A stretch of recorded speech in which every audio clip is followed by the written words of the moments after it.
వీళ్ళైతే AC technicians. ఇంకా వీళ్ళకి మా సారోళ్ళ నాన్నకి చాలా సేపయితే గొడవ జరిగింది. అదేంటో చెప్తాను వినండి.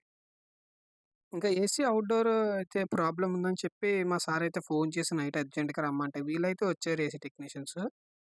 వీళ్ళైతే చాలా సేపు చెక్ చేసి హై ప్రెషర్ ప్రాబ్లమ్ అయితే అన్నారు. వాటర్ వాష్ అయితే చెయ్యాలి. అప్పుడు వస్తది కూలింగ్ అన్నారు. మా సారయితే వాటర్ సర్వీస్ దగ్గరుండి చేయించి తీసుకొచ్చా కిందకి రఘు వాళ్ళని అన్నాడు. పెద్ద పైప్ ఒకటి తెచ్చి దాంతో అయితే వాటర్ సర్వీస్ చేసేసారు.